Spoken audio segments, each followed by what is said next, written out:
in Ciso. Oh, it's fabulous! A strike to get you up off your seats.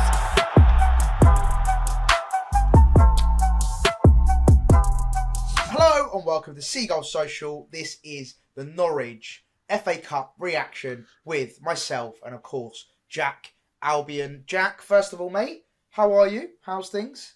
Yeah, a bit tired. I had a bit of a nightmare yesterday. Lost my phone on a replacement bus, so I had to go back to the depot. Jack, isn't it? Yeah, and also it wasn't like a replacement bus nearby. It was like a replacement bus in Cambridge, so I had to go to some some bus depot in Cambridge. It was all quite a long day, but Bit of a faff that. It's not what you need after an away day. However, it was a good away day. So yeah, well, look, it'd be a lot worse if we'd lost 4-0, wouldn't it? So we won 4-0, so I was pretty happy with it all. So yeah, could be worse. It's good. Yeah, definitely. Yeah. But no, not what you need after an away day. However, you got your phone, Jack. That's all that matters. Yeah, that's all that matters. And a great win. I was really happy to get back to winning ways. What was it? 7-8 without a win. In all comps. So yeah, to get a win, it was fantastic. First of all, Jack, let's start about the lineup, because I was a little bit shocked, because I was like, I didn't know if we'd go full strength, and we very much did. It was very much a full strength team, considering what we're without Dunkey, we're without Igor. So like the centre backs was a big sort of question mark for me. I was thinking, does McConville start? Does he not? But of course, he did go for Webster in the end, and Van Hecker, of course. But yeah, really strong lineup, Jack. Were you surprised, or were you expecting that? Well, it's what I wanted. I did want a really strong lineup. I think, I think it was really important that we get a win and a bit of confidence, and to sort of set down a marker. We can still play football. We're still a very good footballing side, and maybe it was a bit full, over the top against a sort of half strength Norwich. But look, at the end of the day, that's what it's. You are meant to go out and win these games, and no disrespect to Norwich as well, but in reality, a full-strength Premier League side should probably be beating a sort of half-strength Championship side 4-0. That is what we should be doing, and we did that with class at times. 100%. Well, talking of two things. One, I don't know if you saw the tweet from a Norwich fan. I'm pretty sure he was taking the mick, but he was like, before the game, he quote tweeted the lineup. And was like, "You're a disgrace. Like, how can you do this to us? What's the point? Why are you doing this? You've gone full strength, blah, blah, blah." I'm sure it was done in jest, but I thought that was quite funny. And I was actually, I agree with you to an extent. I was glad we went. I was half wanting to experiment a little bit with a few players, but actually, in retrospect and in hindsight, it was definitely the right move. I think Herzler definitely made the right move, playing the players he did, starting a really strong lineup. And then second of all, like you mentioned, Jack, with Norwich, they were missing Borja Sainz, who's their top goal scorer, arguably their best player going forward, especially. And then also Josh Sargent was on the bench coming back from an injury. So another sort of attacking threat that they were lacking. So going forward, they didn't really offer much, but defensively we looked pretty solid. We weren't really tested, were we, really? No. I mean, they had some early... They looked quite good in the first 10 minutes. I'll give them that. I think Forson hit the post. He looked he scored 2 worldies in a week, didn't he? So he did. It was that was interesting. But after that, I think we settled. We just sort of dug deep and we weathered the storm, and then we looked like we should be scoring. I mean, Minter looked really, really good. He was taking his man on, going round them. So for me, I think it's really good for someone like Minter to have a really good game, because he needs a bit of a confidence boost, massively. So for me, I was quite happy to see him do well as well. What's his name was very good. What's his name? I can't. Rutter. There you go. He looked really good. The guy who scored 2. Yeah, the guy who scored 2 and has been one of our better players this season. Yeah, that guy. So it was good that we built confidence. But we pretty solid throughout. And let's talk about Rutter, because like you said, he's been really, really solid. And I think he's been a bit unlucky, the fact that he got dropped, didn't he? When our players started to come back, I think it was Joao Pedro came back from injury. Then he ended up getting dropped, and he's been sort of in and out of the team, been coming off the bench a lot. But do you feel like that was unfair at the time? The fact that he was doing so well, and then because our other players started to get fit again, he then sort of started to get dropped, which I thought was a bit strange at the time. I mean, Yes and no. Like I think you can't get rid of someone of Joao Pedro's quality. But I did like Rutter. I liked it when he was playing in a sort of free across, which was Mitoma, Pedro, Rutter, and Welbeck up front. So yeah, I did think he was unfortunate to get dropped. I think of all the players to get dropped with when we were going through poor form, I thought he was one of the more strange ones to drop because he works really, really hard, and he showed that yesterday. I think he lost the ball at some point and then ran the entire length of the pitch to win it back. So you've got to rate his work rate. So yeah, no, I think that was really good to see him get a couple of goals. He's obviously likes scoring goals, and it's good for his confidence. So yeah. I mean, look, it's great, but it's weird you say that he likes scoring goals because I remember when we first signed him from Leeds. A lot of Leeds fans were like, "Don't expect goals. Do not expect goals. He's an assist maker. He's very much liking to set up goals rather than scoring goals." But I think what's that now? Four for the season, which is that? I thought it was more than that. I don't know. I think he doubled. I think he doubled his total yesterday. Yeah. So by my maths, yeah, no, he's done. He's done really well in that sense, and he looked really good presence in the box. I mean, that's a great towering header to get that in the goal, which is not something I particularly thought was part of his game. But there you go. So yeah, Joel Veltman's a good cross as well. Yeah, great cross. And I also think like the problem has been the last few games that we haven't really had a focal point, and I think he did really well at fulfilling that role up front because no Pedro. Well, no, Pedro I still think is a number 10. I don't think he's a number 9. He's not like a focal point. And no Welbeck and no Ferguson. So yeah, it's he did really well in that role. Could you see him? Obviously, Welbeck now thankfully came on yesterday. Hopefully, going to be back fit. But if we have no Welbeck, can you see Rutter being the answer, or would you want us to sign an out-and-out number 9? I suppose.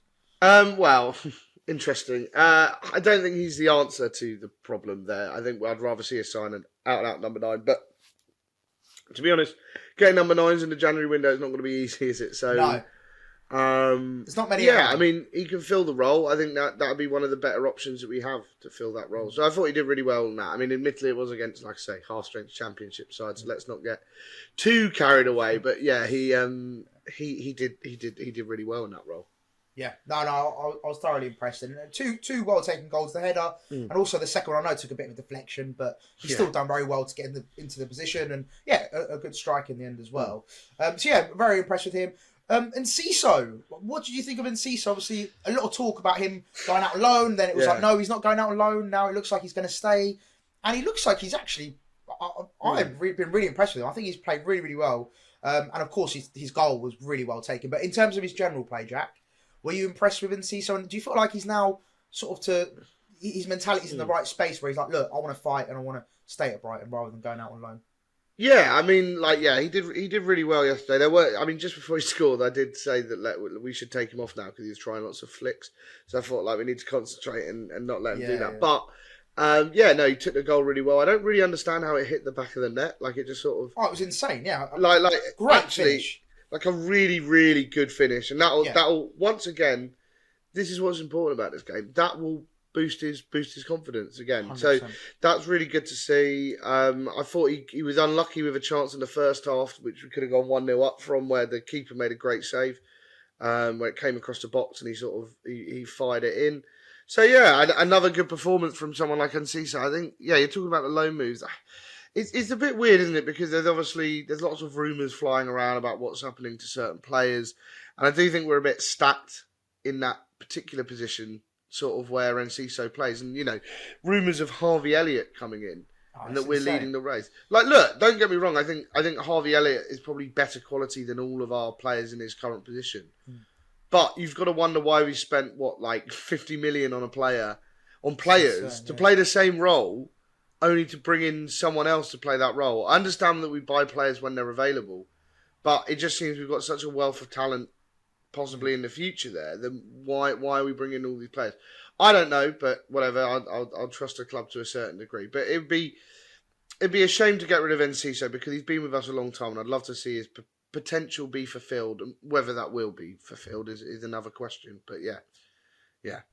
No, 100%. I think it's really great, like you said, Jack, just to get back to winning ways. I think for the whole team, not just in Ciso, but all of the players, just to have that winning feeling back again.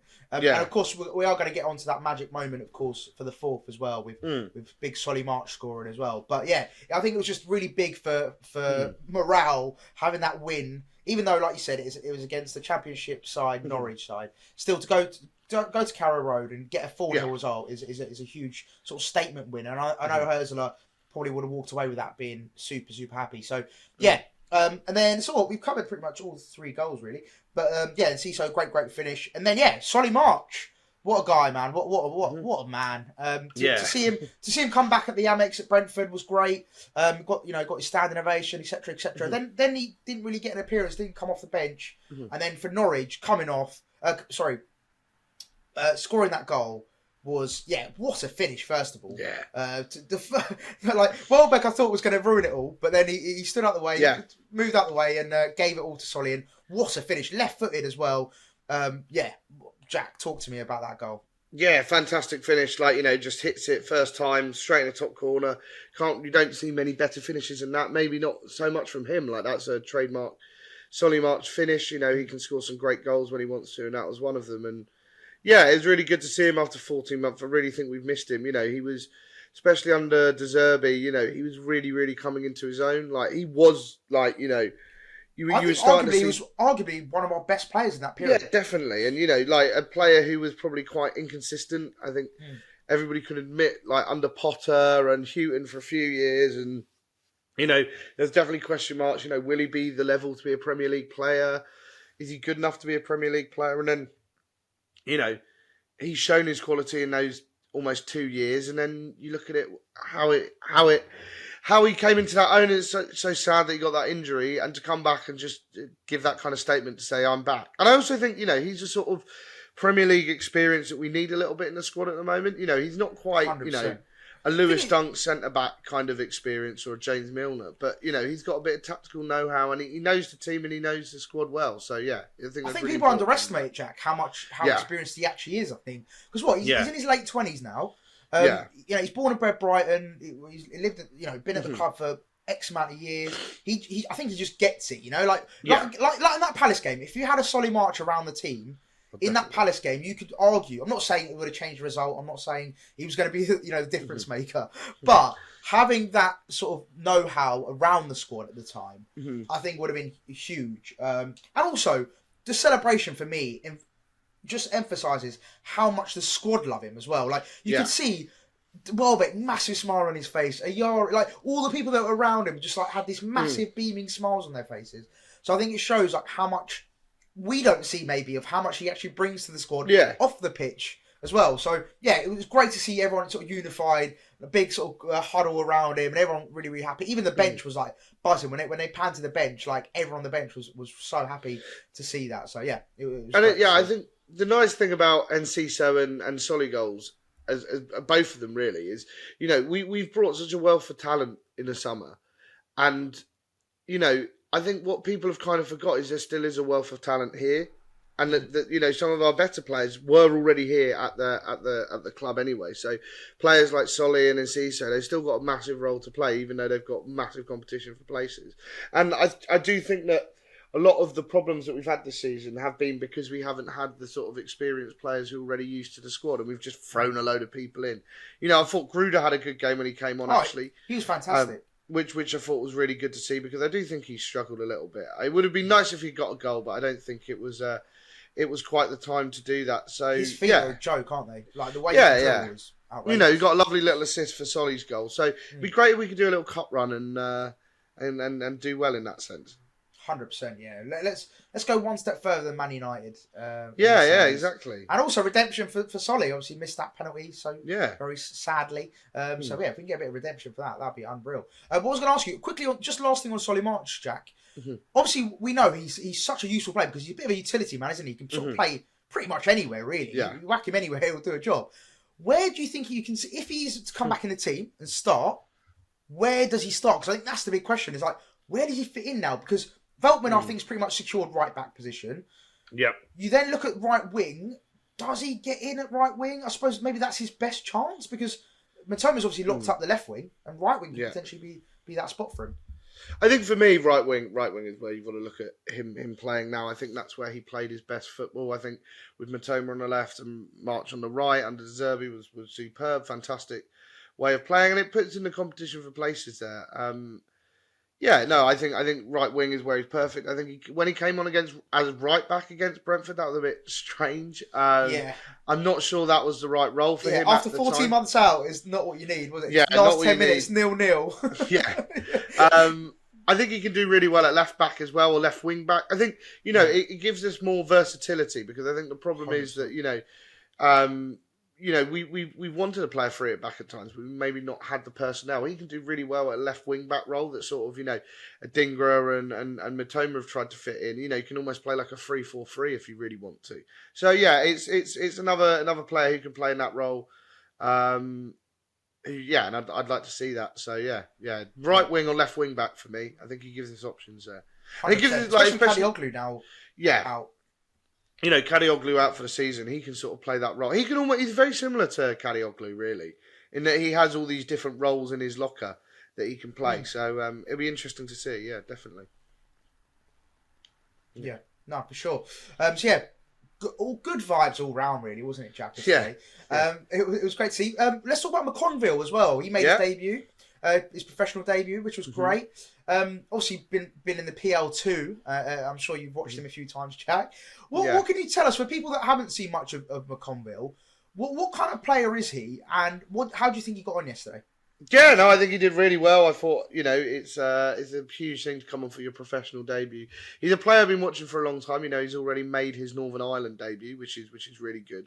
So he's already an international footballer before he played. Is that like I was going to say, is that like an intriguing stat to have or not? There can't be many players, can there, who have made their international debut before making we need to look into that, Jack. Do a bit of trivia. Debut. Yeah, exactly. I do think, off the top of my head, Harry Wilson did that for Wales. He played for Wales before he played for Liverpool when he was a youth player. But moving on. I don't know. Yeah, that'd be interesting to look that one up. But yeah, no, it's really good to see him. I've watched him for a long time in the under-21s. My mate Ollie is a big Rory McConville fan. Ultra. Yeah, he's a Rory McConville ultra. He's really, really good on the ball. I think that's the big thing out of with all our youth players, is they're really, really good on the ball. He moves forward. He's really good at taking it forward. I mean, if you look back through his highlights reel, he scored a really, really good goal against MK Dons in the EFL Trophy, where he sort of picked up the ball and almost ran the whole length of the pitch before just firing it into the back of the net. He's a big presence at corners in the PL2. I just think he's a really, really good prospect. And I think he's one who's gone under the radar a bit. Nobody's sort of, you get lots of hype for players like Freddie Simmons and Harry Howell and Josh Duffus and stuff like that. Whereas I think McConville sort of went under the radar a bit. Nobody really knew too much about him. And then he's come on the bench and he's done really well. I'm a big fan. This is going to sound really weird, like I've got something. I'm a big fan of the number 44 as well. That's always, whenever I used to be on pro clubs or whatever when I was a kid, always used to pick the number 44. So big up the number 44. But yeah, no, I think he had sorry, that was a completely irrelevant point, wasn't it?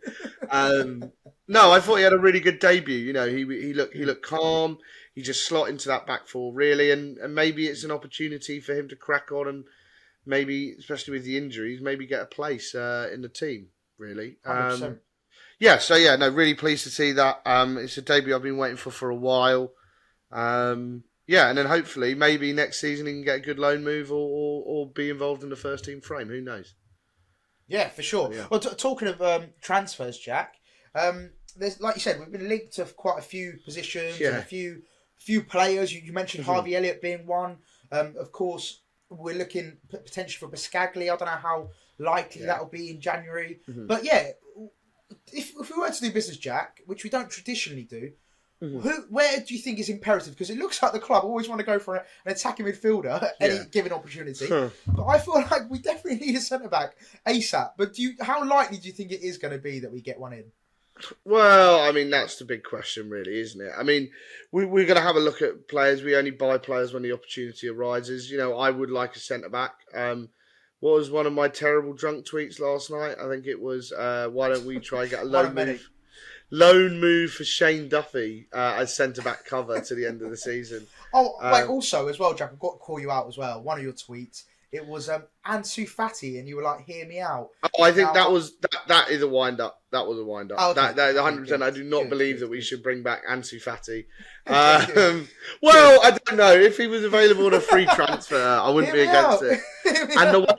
the wages were low, but look, I don't Well, think this is that's the going thing. to happen. His wages are outrageous for a Yeah. player. He's 22, 23, whatever he is, and Yeah. he's been injury prone pretty much his whole career, and he's making 150k a week. It's Yeah. it's No, insanity. more than that. More than I think it's Is like it? Oh, okay. we were playing him at least 180 grand, and that was only about 60%. So I think he's on about What? 300. He's on about 300 grand, I think. That's so insane. yeah, I can see why Barcelona want to get rid, but on a also level, like they've given you a contract. Why would you want to give up that contract? Yeah, like 100%. that. I'll be there to the end. I'll be like, Yeah, I'm not leaving, lads. that's Barcelona's own stupidity. So yeah, Yeah. but yeah, no. Ansu Fati, interesting one. I don't think we should get him back, but it's interesting that these players become available. I think we've got enough attacking midfielders. We've got enough. We've got enough painfully frustrating wingers / attacking midfielders. So That's a very good way of describing it, Jack. yeah.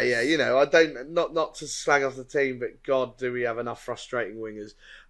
It's like Tottenham are collecting them like infinity stones. Like how many frustrating, inconsistent players can we get? But definitely. Like I think it'd be interesting to see what we do with transfers. I would like a centre back in. Boskagli, you mentioned him. It's gone a little bit quiet on him since the summer, isn't it? And then it's gone more on Victor Rice, who there seems to be a bump in the road with his City. It looks like he's very much agreed terms with City. It looks like.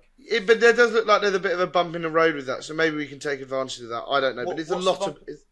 I think there was. I think to do with the fee. Slightly. But I think if we can take advantage of that, that'd be really good. But also at the same time, if he wants to go to City, we're not gonna be able to compete, are we? Really? No. But they did just sign that. I'm gonna butcher his name, but Rusmanov, I think his name is. The guy from Uzbekistan. Yeah, from Uzbekistan. That's it. Would that be the first ever Uzbekistan player? Yes. Just on in the Premier League. Fair play. They mentioned it when he got confirmed. So I think he's a right back. I want to say. Yeah. I think he's a right back. So they'll still be in the market for a centre back. I'm assuming. So it looks like he's number one priority for them. But like you said, you never know in the transfer window world. Anything can happen, and we might be able to swoop in and get him. But I'm not too hopeful. But centre back is the one, isn't it? I think it's a unanimous. I would like to see a right back possibly as well. I mean, I've just seen it this morning while I was waiting for Maz to finish his busy morning or whatever he's been doing all morning. There was links with Kyle Walker-Peters, so that would be really good. That's a sort of signing I'd like to see. That's one, isn't it? So there's a couple of opportunities for other positions. I mean, I think the problem with strikers is there's just not many on the market. It's quite hard to find a good available striker. As we discussed in that stupidity last week on the podcast when we were talking about names such as Danny Ings, Callum Wilson, and Joel Pedro, it sort of shows that the market's pretty shite, isn't it? Sure. Do you know what is a shame though? That Conrad Harder, which we had a look at in the summer, is now being linked with Chelsea for £42 million. So we were obviously looking for a striker. I think Norway's the way to go for strikers. They always, Norway or Scandinavia somewhere, they sort of just randomly get a really good striker every couple of months. So we just get exactly. Harder. Someone in there. So it'd be good to see what we can do with that. But it's a funny one, isn't it? Really. Nah, for sure. And January, like you said, Jack, is always a difficult time to recruit, especially. I'd say, especially if you're like going for a pure strap trap, as in not a loan move. I think loans are so much more fluid in January, but at this level we operate at, loans don't usually aren't. I don't think it's the way any club really operates, like in the top half, because you're just like, what's the point in a loan? There's just no point in it. But it'll be interesting to see what we do, who we can get in. Hopefully, we can get someone in. I think definitely, like you said, the two spots is right back and centre back, just as cover. Striker, I mean, ideally, but like you said, the quality is just not there. I think Welbeck now, I know he came off the bench. It was good to see him back. Hopefully he can stay fit for like a period of more than 3 months. That'd be nice. It's good to see him back because I think we've seriously missed Danny Welbeck. And massively. Who knows what's going on with Evan Ferguson? I think a lot of the transfer links are nonsense. Was it? I saw someone said that he agreed a £40 million deal with someone with Bournemouth. That's it. Bournemouth. Yeah, I don't think that's going to happen. In my gut feeling, I can't see them spending 40 million on three strikers. They did lose Evan Nilsson and Unal for the rest of the season. To be fair, definitely lost them. But I just can't see a club spending that'd be 120 million on strikers. Yeah, it's crazy. So yeah, it's without any major sales as well. So, but there's always a question mark over Ferguson, isn't there? Like, can he perform? Can he come back from injuries? Fitness is a big problem. So maybe we need to be looking into the future with time without him or time when he hasn't been playing well enough. So yeah, I do think we shouldn't sell him though, because I think that one will come back to bite us in personal. 100% agree. And then final one, Jack. Obviously, the next round of the FA Cup is going to be drawn after the Man United game today. Yeah. So this is just for reference and context, we are filming this on midday on Sunday. Yeah. So we don't know yet what the draw is looking like. But Jack, have you got anyone you fancy? Any place you want to go to? Well, obviously, I want to go somewhere where I haven't been before. Selfishly speaking. So for me, I would quite like Mansfield or Wigan away. Mansfield, just an easy tie. I'd say easy tie. That would be famous last words, won't it? Yeah. But having a look at the third round here, who's gone through already? We've got Sheffield United. We've got Cardiff. Wouldn't be against Cardiff away. Yeah, that'd be good. I do think someone quite decent away from home. So like an easier tie to get through. Or someone at home, just I think easier ties. We've got to the point now where we've played all the big boys. We don't want a top six side. So I'm just looking at some of the ties that are there. Preston North End Charlton away, that wouldn't be a terrible thing. Although we've never won at Preston in the Orange tie. Oh, we have. We won in the League Cup, but that was without fans, so we haven't won in Preston much. Orient Derby, that's another option, of course. And then you're looking at. I mean, if Tamworth beat Tottenham, which. That would be funny. You never know. You never know. So yeah, no, just a few teams like that. Someone like maybe Coventry, just having a look. Swansea, something like that. Any kind of championship side. Yeah, definitely. That's Minnow. what I would be like. Yeah, Minnow. God, that's going to rattle a few fans if we draw like some club who's, got that. Like if we draw someone like Sheffield Wednesday, they've got that permanent chip on their shoulder that they're the world's biggest football club. Yeah. I was more referring to like the Tamworths of the world, but yeah, we can go Sheffield Wednesday.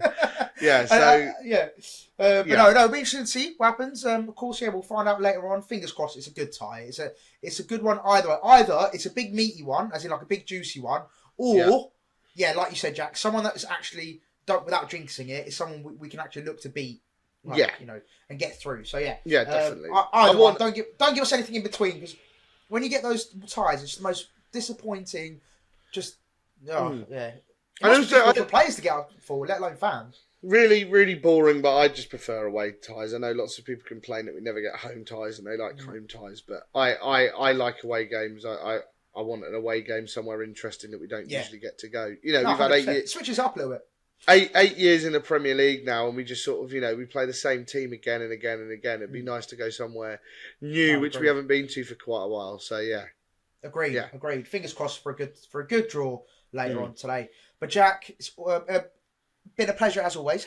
Any other business before we go?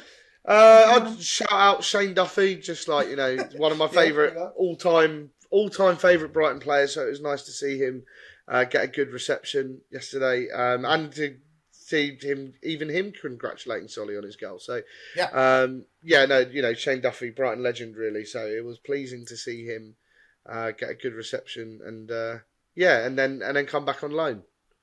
After my suggestions. End of who says no? Shane Duffy. Who says no? Probably quite a lot of people say no. But, I was going to say, maybe a lot of people, but Shane Duffy would definitely be up for it. So at least that's one person. Molly Malone's will get a lot more money back in the coffers as well. So Yeah, I don't know what you're on about, mate. That's actually libelous. I don't think I've Yeah. ever seen him in there or heard about him being in there. So Yeah. that is libelous. We won't be having that kind of slander on Seagulls Social. So, guys, without further ado, thank you so much for watching. If you're watching on YouTube or if you're listening on Spotify and Apple, please do leave a review and do leave a like, comment, all that good stuff. Subscribe if you haven't already. And we shall see you. Where should we see you? Ipswich. Well, Ipswich preview. we're all going. Me, Ben, and Yeah. Jack. We're all going on an away day to Ipswich. yeah, looking forward to that. That'll be Can't wait. an interesting day out. Yeah, first time in Ipswich, so Yeah. can't wait for that. looking forward to it. See Yeah, Ed looking Sheeran. forward- Right, and on Yeah. that note, peace in a bit.